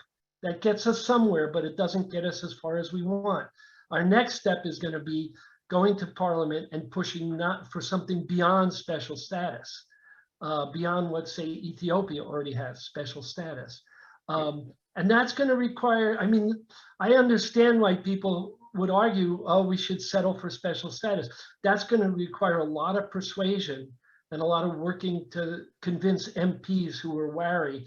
I think it's easier to persuade them when an election is not imminent. So if you wait until 2015, it's going to be harder to do it, right? But I would say, get special status as a first step, but make it very clear that this is not the end of the process, that special status is something we appreciate, we want, but it doesn't give us everything we want, and that we would like to have a discussion in Parliament that goes beyond special status to talk about dual citizenship. And again, I think pointing out the large number of other African countries that have already enacted not special status, but dual citizenship might persuade some MPs. But I think it will take a lot of work to do it legislatively. A lot more work than working, through executive orders or the administration. Great. So, all right, so I'm hoping we'll have a few more questions, but while we're waiting for more questions, maybe Dada Agneta had the question about education when we chose to go for universal primary education as opposed to improving the state, so to speak, updating the state. I think you had a phraseology there, but what are your thoughts regarding that choice? Well, things have changed a lot. That choice at the time, it was to privilege nation building, right? And I think at the time that was the right choice. That make sure that everyone speaks a common language and that there's a strong shared national identity. And we can do that through primary schools and a massive adult education program. That was the decision the government made. And it was a very successful decision in many ways. But it also meant that secondary schools and university education didn't get the kinds of resources that some were arguing they needed. Since then, of course, there's been a dramatic change in investments, both in secondary schools, including the growth of a tremendous number of private secondary schools, and in the growth of universities, whether it's Dodoma, University of Dodoma or whatever. So I think now that there's not a sense that there's a trade-off. There's a sense that, yes, we can invest in primary education and secondary education, as well as grow our university system. So I don't think there's as much. The debate really has been more around language policy. That's been one of the more contentious debates. That students who are coming out of primary school speaking Swahili and very little English then are dropped into secondary schools where even many of the teachers don't speak English very well. And so the debate is there, do we need to invest more in making sure that students are ready for secondary school, which is taught in English? And I think, yeah, that's where a big investment has to be made. And we're working on that. We have what's called an English Bridge program in Mara, where we work with the teachers and students in the primary schools to prepare students who are going on to secondary school. But I think to have students succeed in secondary school, a lot more has to be done to prepare them for the English language they're going to encounter in secondary school. So that's one big issue. Nyerere, who was the major proponent of spreading Swahili all across the country, rejected a commission report which said that all schools, including secondary schools, should be in Swahili. And he disagreed with that and said, no, secondary schools education should be in English. English is he had an interesting turn of phrase about English being the Swahili of the globe. Just as we needed Swahili to unify the nation, English will integrate us into the global community. So there was a big debate in the early 1980s about this. It came up again, I think, I'm not sure exactly the dates, but it came up more recently where there was some talk when Magufuli was president about changing secondary education to Swahili rather than English. And then that, of course, got dropped. So it seems to me that that's one of the more contentious debates taking place now about secondary schools and primary schools in Tanzania. Thank you. Thank you for that insight. Dr. Temba, Karibu, and then there is if we have chance, we may go into somebody else asked something. It's a little bit tangential around the socialist choices in the beginning led Tanzania to be more economically slower. But let's hear Dr. Temba, and then we may come back to that. Karibu, Dr. Temba, and Mjema, if you wanted to ask Karibu, Dr. Temba, and then Mjema, if you want to ask another question. Sure, thank you. Much for your narrative, and actually it is so true. You didn't really miss anything. And myself, I was born in 1952, and actually in 1961, that's when Tanzania we got independence. And the same day I was still singing "God Bless the Queen." Yeah. So you can know that we had that time. And in 1964, actually, Nyerere had a big problem of getting manpower. Actually, the leadership was still white, and him and Kwame, and was the president of Zanzibar. They got together how they could get rid of the white leadership. So they got to write a legislation which is saying that, okay, now we have independence, all Tanzanians are equal, and all whites, what they have to do is either to unite with the citizens, Wazawa, or pack your bags and go. So that time I was small, I didn't really know. And there was this conflict between Zanzibar and the small army in Tanzania. So Nyerere had to call the army in London to come and fight for Tanzania in Zanzibar, and that's why we started our own little army, the National Defense Force. So that was stationed in Zanzibar.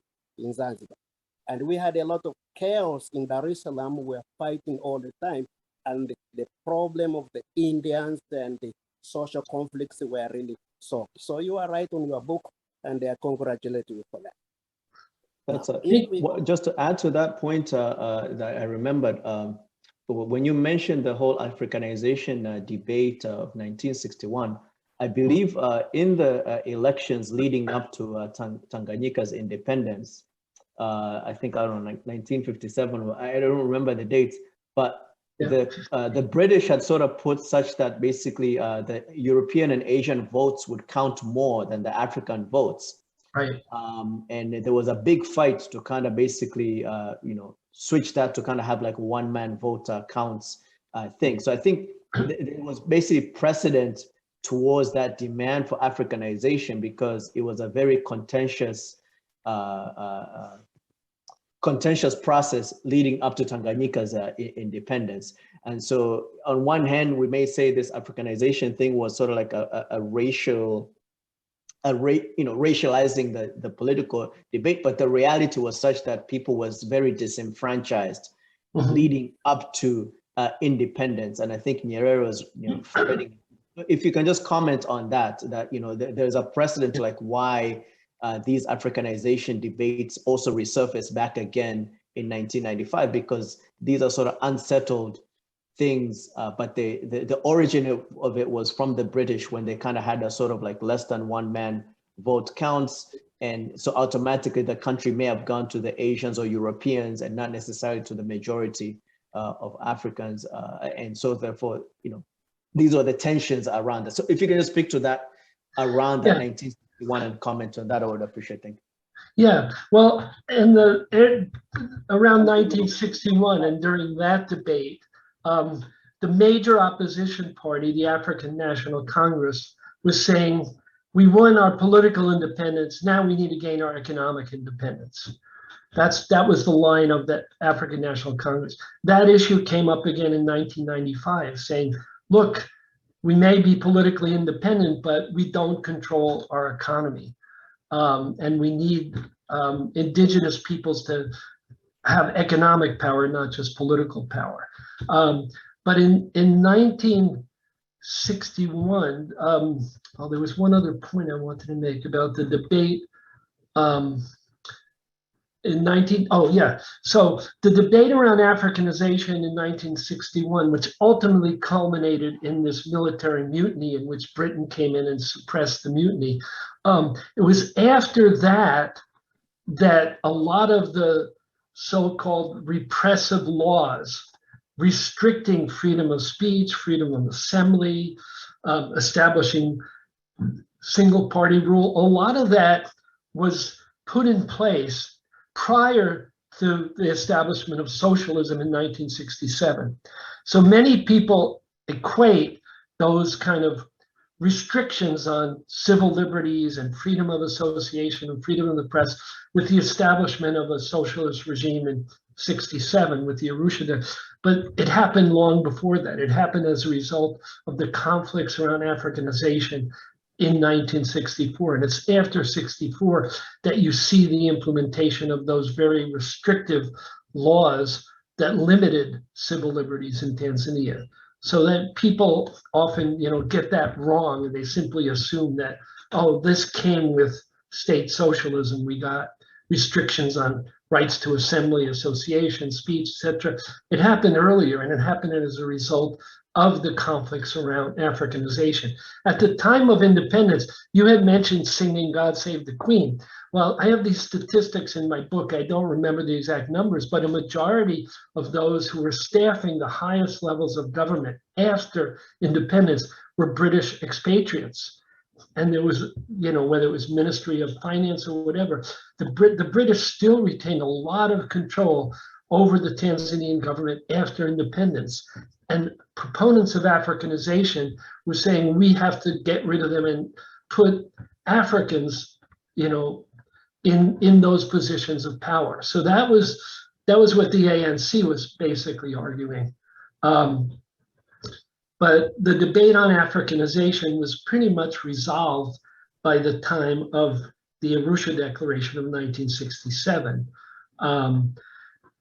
What happens then in 1995 is the racial economic disparities between Asian Tanzanians and Black African Tanzanians stays enormous and doesn't really decline. Although there's some efforts made by the socialist government to address that. But people like M. Tequila and others claim that they were inadequate and that economic power is really narrowly controlled by Asian Tanzanians, is what they were arguing. And we need either kind of Uzawa policies that and Tequila and M. Raymond, some were arguing, or what Edie Simba was arguing, no, we need what we call in the US affirmative action policies. But in either case, we need some kind of redress to deal with the inequalities that were inherited from the past and that continue to shape Tanzanian economic life in the present. So I'm not sure if that answers. No, that's perfect. Yeah. Perfect. And Yema, I'll pass it on to you, Karim. Are you on mute if you're speaking? Oh yeah, thank you. Actually calling from Dar es Salaam today, so it's almost 8 p.m. today here. Thanks, Professor, for the very extensive presentation here, and I read your book last fall, and I'll be quick here. You're talking about the in a book. You're talking about that state and political kind of the conflict between like different groups between the administrator and the politicians, and you are making a reference how that changed between Mwinyi presidents and Kapa presidents and Kikwete presidents. I think from the Kota perspective, one of our biggest struggles is that we don't really have a visibility to some of those folks that have different contested position, right? So we don't really know always who we're talking to.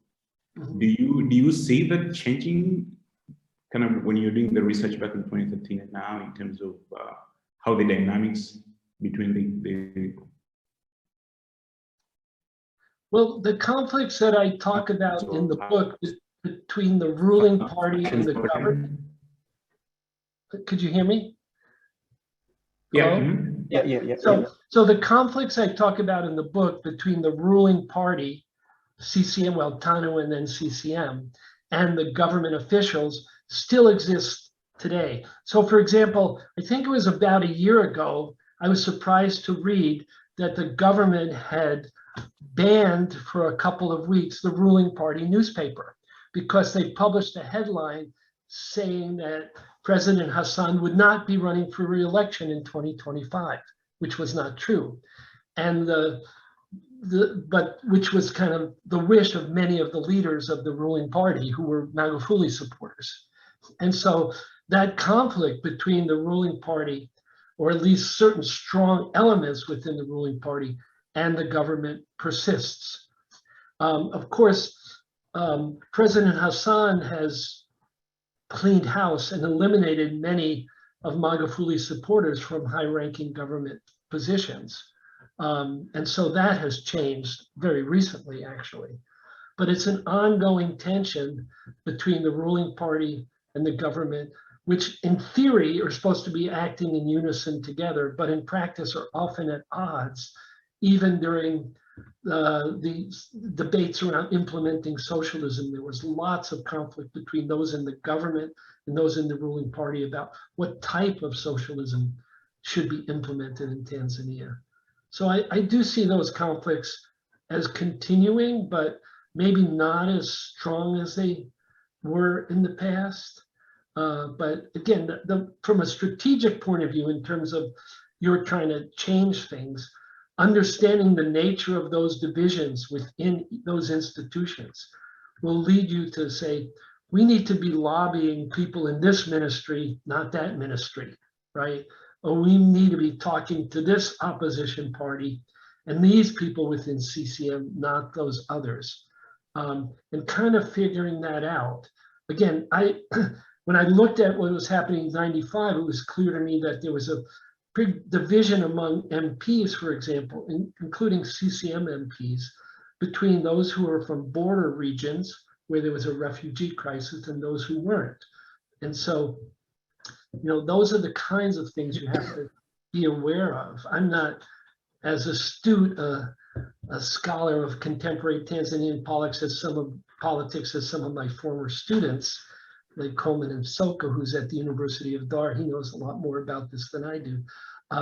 But I think that's something that has to be on the table for discussion. Like, who do we lobby and who can we persuade and what arguments do we need to make for this particular group? Is it about refugees? Is it about land grabbing?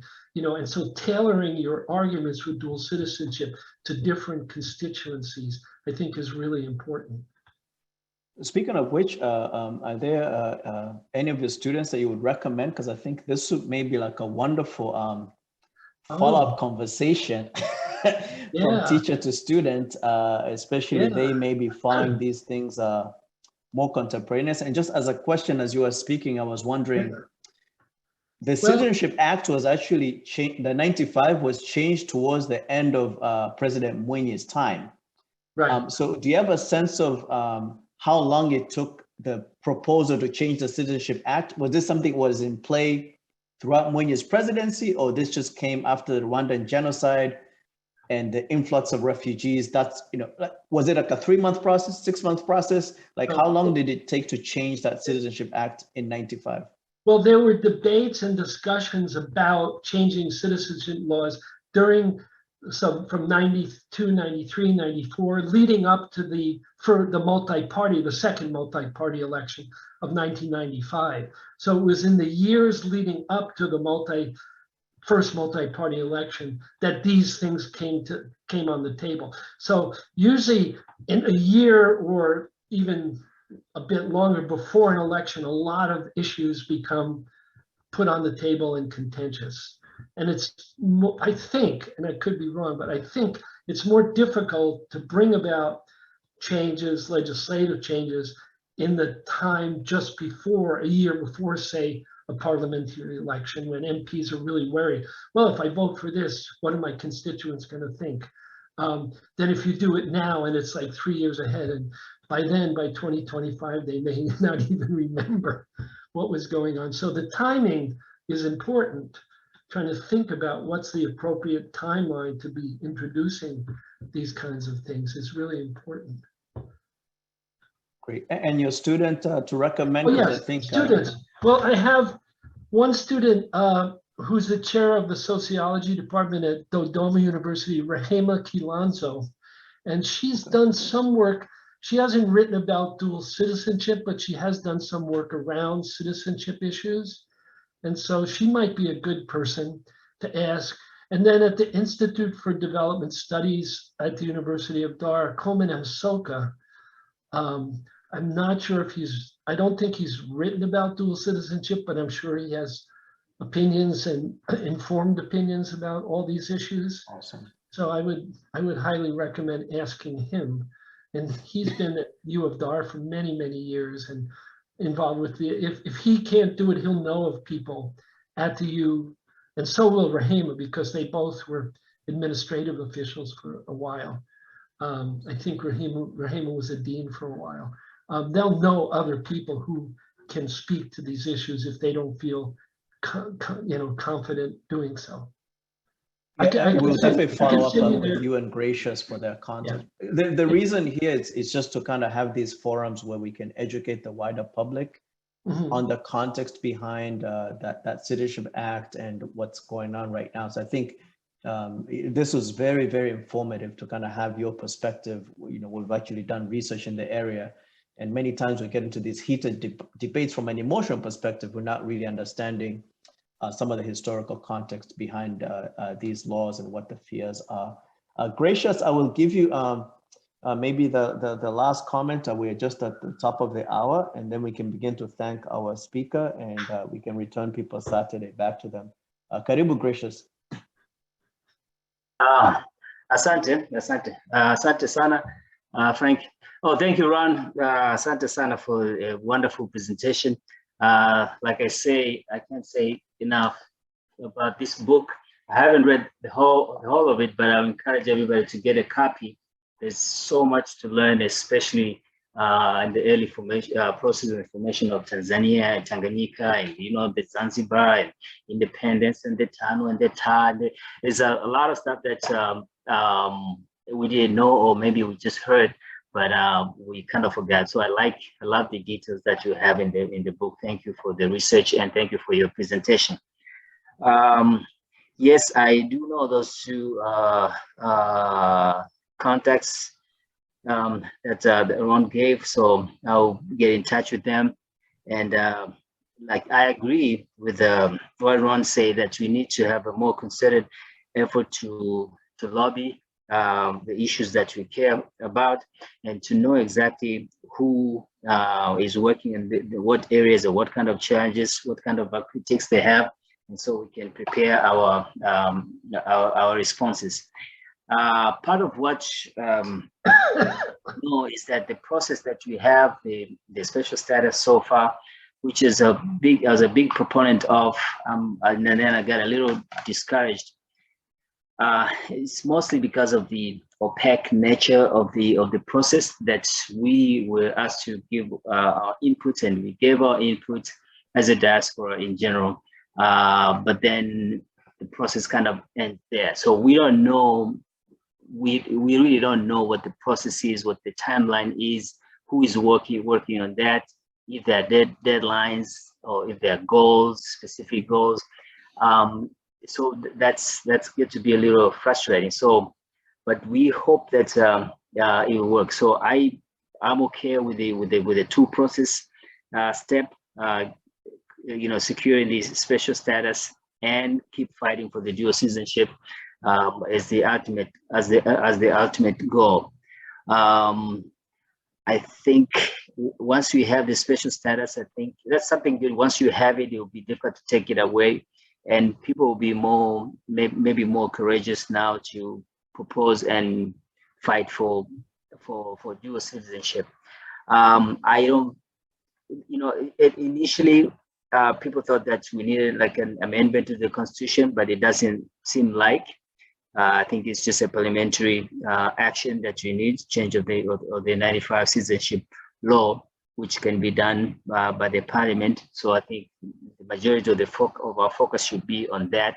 So have like a two-pronged process. One, focus on the special status, which is ongoing right now, and then dual citizenship in parliament. So my proposal is not to abandon the special status process, to continue to work on that, to continue to encourage, to continue to press the leaders, and at the same time push for the dual citizenship. So a dual prong approach. That's all I have to say. But thank you so much, Professor Ron, and thank you for the work that you continue to do in Tanzania and working with Tanzanians here and in Tanzania. Thank you. I want to echo Gracious's comments, and really thank you, Professor Ron, for this amazing lesson in Tanzanian history, both pre-independence leading up to contemporary history. Highly recommend you get YouTube versions of these talks. And I say this jokingly, but really our audience, unfortunately, is now sort of like audio-visual. And it's just blame it on TikTok. But all I'll say is there's a lot of great information that you have that many people would like to hear more about it, and very few, unfortunately, will go into the books. But I think to the extent this recording will be shared, and so when we have the YouTube link, we will share it back with you. But I highly encourage you, like any of these topics could be a 10-minute video expose, especially if it's focused on Tanzanian history, because many of us do not understand our history to this sort of level of detail. And I think this may actually encourage folks to kind of dig in a little bit deeper as they kind of get introduced by like little snippets and so forth. So, really thank you so much. And we'll certainly follow up with your students and continue this conversation. It was very educational. If you have any last minute comments, we'll give the floor to you, but thank you so much on behalf of all of us. My only last minute comments are, I want to thank everyone for coming today on a weekend when you're all very busy, and especially thank Frank and Gracious for setting this up. And I've really enjoyed doing this. And this was a great experience for me, and I really love what Dakota is doing. And I'm very pleased to see that Dakota has such great leadership. Thank you, Professor Ron. Yema, you had something to say, Karim? Yeah, I was gonna ask, or maybe encourage you, Professor, if this book can be published in Kiswahili. I don't know if you've ever considered it. Oh boy, I would love for that to happen.